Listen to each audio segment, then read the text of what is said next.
Halo adik-adik semua, ketemu lagi bareng Kak MJ Alfarisi di Semangat Belajar dan Terus Belajar. Sebelumnya, yuk kita berdoa dulu. Menurut agama dan kepercayaan, masing-masing berdoa mulai. Berdoa selesai. Adik-adik semua, kali ini kita akan membahas tema 7, indahnya keberagaman di negeriku. Subtema 1, pembelajaran yang kedua. Sebelumnya, jangan lupa subscribe dan tekan tombol loncengnya untuk membantu mengembangkan video KMJ Alfarisi. Jangan lupa klik like juga. Thank you yang sudah like dan subscribe ya. Nah, kali ini di tema 7, subtema 1, pembelajaran yang kedua. Indonesia terdiri atas ribuan suku bangsa yang tersebar di berbagai daerah. Suku bangsa apa yang ada di daerahmu? Pastinya berbeda-beda. Salah satu suku bangsa di Indonesia adalah suku bangsa Papua. Suku bangsa Papua mayoritas tinggal di Papua. Ayo mengenal salah satu lagu dari Papua. Ada yang tahu lagu apa itu? Nah, salah satu lagu terkenal dari Papua adalah Apuse. Lirik lagu Apuse menceritakan kisah perpisahan seorang dengan kakek dan neneknya. Si cucu ini akan merantau ke negeri seberang. Perhatikan notasi lagu Apuse berikut. Dengarkan gurumu menyanyikan lagu ini. Yuk kita nyanyi bareng-bareng.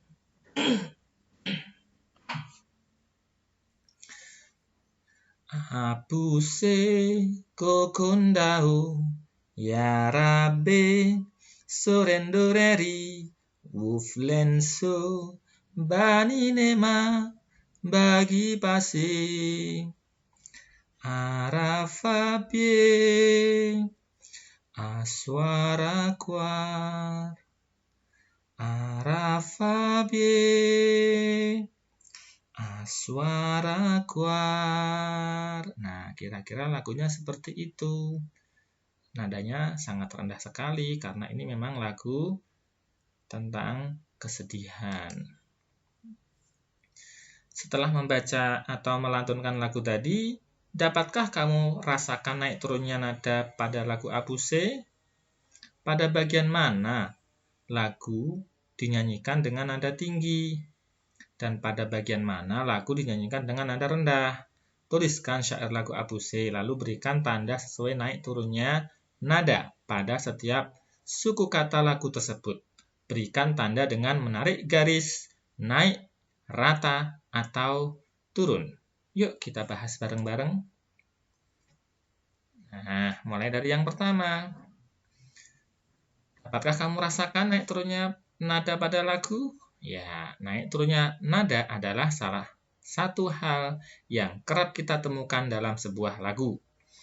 Perbedaan tinggi nada diperlukan bukan hanya untuk membentuk lagu, untuk mengiring lirik, tetapi juga untuk menambah unsur keindahan sebuah lagu sebagai karya sastra yang estetis. Adapun naik turunnya sebuah lagu dapat kita ketahui dari perbedaan posisi not balok pada para nada atau perbedaan angka yang digunakan pada notasi angka. Yang kedua, pada bagian mana lagu dinyanyikan dengan nada tinggi?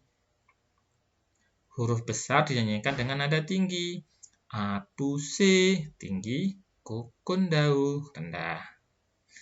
Nah, yarabe sorendoreri wuflenso baninema. Nah, baninema ini nadanya tinggi.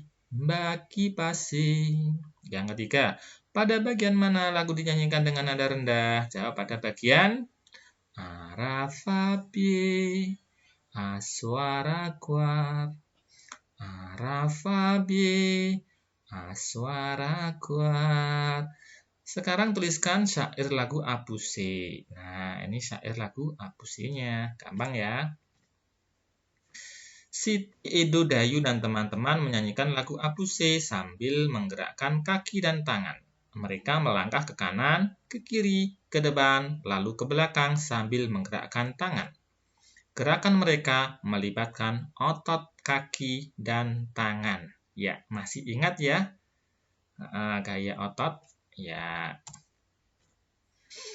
Gerakan melangkahkan kaki juga termasuk gaya otot, sebagaimana yang kita pelajari di minggu lalu. Melangkahkan kaki menyebabkan tubuh berpindah tempat. Nah, sekarang coba lakukan kegiatan ini dengan teman sebangkumu.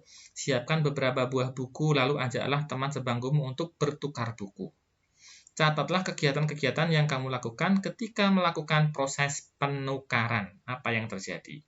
Tuliskan hasilnya, kegiatan yang kamu lakukan, gaya apa saja yang digunakan dalam kegiatan penukaran buku ini. Kira-kira menggunakan gaya apa ya?